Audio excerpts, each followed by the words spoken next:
Hello everyone, it's that college football guy here with another video. Well, it's time for that recap of all the Saturday games, isn't it? What a bunch of games we had. We had some crazy games on here. And we're going to review everything that's happened this week in college football, as well as I'm going to in-depth review 4 games from the schedule that for the week that were the most, I think, all happened on Saturday. But 4 games that I think that were rather interesting. I went in depth on the games earlier in the week, but I didn't do any in-depths on Saturday because there were, well, so many damn games. But we're going to get into it. Before I get into all of that, please like the video, give me a thumbs up down below. Like, comment, share, subscribe. Everything helps the channel, and I appreciate all of it. So, shall we get into it? All right. First off, we're going to do a score review for all the games. The one game on Wednesday, Louisiana beating Marshall 23-13. West Virginia Thursday, West Virginia beat Baylor 43-40. This is the video Thursday. I didn't do a review on the Wednesday game because of problems, but Thursday I did a full review on Friday of the Thursday games. UCF blowing out Temple 70-13. I did also review the Friday games, SAU beating Navy 40-34 and UTSA beating FIU 30-10. But now let's get into the Saturday games. Number 9 Ole Miss beats Auburn 40-38. Oklahoma upsets. Technically it was, even though by the point spread it wasn't. But Oklahoma upsets number 19 Kansas 52-42. Number 24 Illinois beat Minnesota 26-14. I thought Minnesota was going to do better, but wasn't in the cards.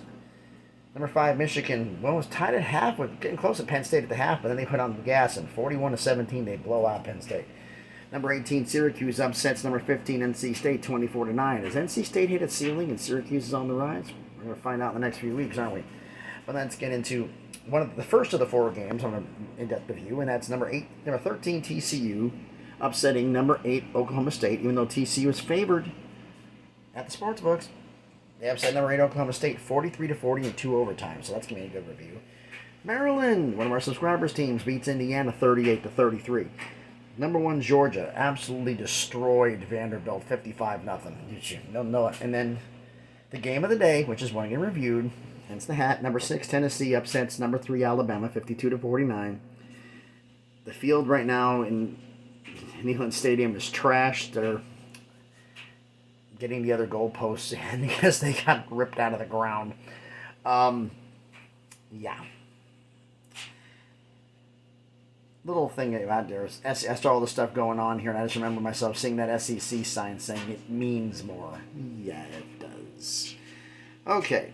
Georgia Southern upsets number 25 James Madison 45-38. That was a surprise to me, but Georgia Southern again the upset. Number 22 Kentucky upsets number 16 Mississippi State 27-17. Mississippi State looked good, but then Kentucky just turned it on. Number 4 Clemson beat Florida State 34-28. This is kind of misleading because Clemson had the lead in, and Florida State came back and scored empty points late to make it close, but it wasn't as close as the scoreboard indicates by a long shot. And then we got the 2 of the games we're going to review here. One of them I forgot to mention was the East Carolina-Memphis game. I picked Memphis to win. Well, East Carolina beat Memphis 47-45 in 4 overtimes. We're going to check that one out in depth. Also, the number 20 Utah upsetting number 7 USC 43-42. I picked USC to win the game, but earlier in the year I actually picked Utah to beat SC. Then comes, I think UNLV has peaked already because I picked UNLV to beat Air Force, was a 10-point favorite, and Air Force blew out UNLV 42-7. Oregon State beats Washington State 24-10. That's good there. And Fresno State upset San Jose State, even though they're not ranked, 17-10. That was San Jose State came in off a high, and Fresno State had been not playing well, but they came back and got it done.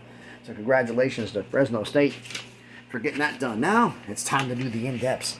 Let's talk about that TCU and Oklahoma State game. TCU upsets Oklahoma State 43 upsets Oklahoma State here. Okay. Oklahoma State stats first. Spencer Sanders, 16 of 36, 245 yards, 1 touchdown with 1 INT, 78.1 QBR. Team rushing was 43 carries for 224 yards and 3 touchdowns. Excuse me, I made the wrong one here.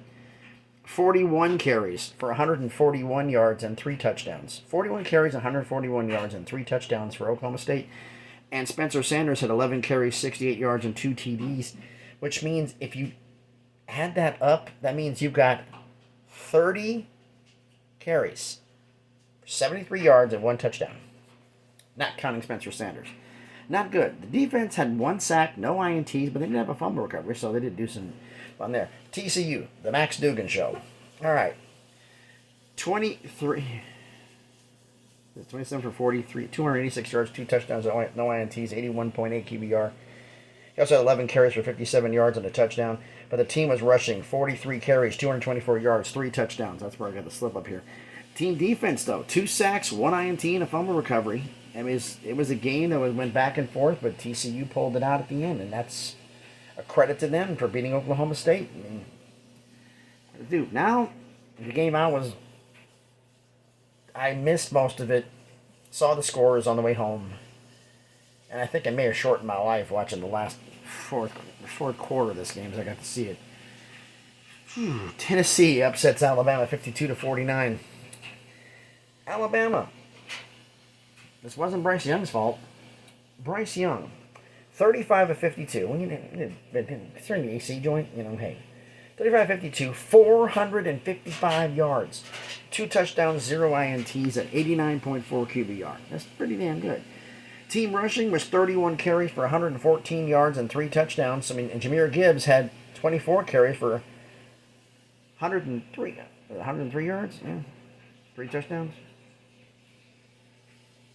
Team didn't do anything else. It was Jahmyr Gibbs' show, folks. Team defense, 1 sack, 1 INT, 1 fumble recovery, including the scoop and score, 11-yard fumble recovery by Dallas Turner. And I bring up the kickers because Will Reichard, 2 for 3 field goals. They had a chance with 20 seconds left to kick the field goal to get the lead, and he missed it wide right. Tennessee, Hendon Hooker. You say if you want to be a Heisman candidate, you have to have a game that comes out. Was it Hendon Hooker's coming out party for everybody, or was it Jalen Hyatt's? Those of us at Tennessee knew about him, because he's the number 2 by Tillman. But 21 of 30 for 385 yards, 5 touchdowns, 1 INT, and 94.3 QBR. He also had 14 carries for 56 yards, but the team rushing as a whole had 39 carries for 182 yards and 2 touchdowns. The Jalen Hyatt show? Yeah. 6 receptions, 207 yards, and 5 TDs. He only cut 1 pass that wasn't a touchdown. And the one thing about his catching exposed one big weakness of Alabama. If you have speed, you can beat them over the top because their safeties are slow. Their corners are slow. You get that first step and make that move, you're gone. They can't catch you. Team defense had 1 sack and a fumble recovery, including on the muff punt. And Chase McGrath only kicked 1 field goal all game. It was that 40-yard knuckleball that won it as time expired. It doesn't matter if it's ugly. It went through, and Tennessee's got their biggest win in 15 years. First time Tennessee's ever beaten Alabama in the Nick Saban era. At Alabama, I should say. So, congratulations to Tennessee. You still got Georgia coming up. You still got games in between, so it's going to be a tough road, folks. All right, let's get to the next game. We're talking about East Carolina and Memphis. East Carolina's homecoming. And they beat Memphis 47-45 in 4 overtimes. All right, let's talk about Memphis first. Seth Hennigan, starting quarterback for Memphis, 27-37 for 407 yards, 2 touchdowns, 2 INTs, a 62.0 QBR. Team rushing, though, 35 carries for 84 yards and 3 touchdowns. It was spread out. It wasn't that important. The defense, 2 sacks, no picks, no fumble recoveries. And I'm looking at this going like, okay, 5 touchdowns. Where'd the other points come from? This is off the stat sheet, folks, and noticing something that I am, because I went through these stats 6 times. I've got 2 touchdowns, 2 INTs for Seth Hennigan. I've got 3 rushing touchdowns. That makes 5. No picks, no fumble recoveries. 5 touchdowns is 35 points. Where did you get the other 10? Somebody missed a touchdown on the stat list, folks. I didn't watch this game, remember, so I don't know. So please correct me down in the comments where I got wrong. I will happily take a mistake. I know we got a Memphis fan, and he's going to let me know, so please do let me know. Now, it's about East Carolina. Holton Ahlers, the starting quarterback of East Carolina. He's been decent for the year, but 26 for 34, 304 yards, 1 touchdown, no INTs, and 86.5 QBR. Not bad.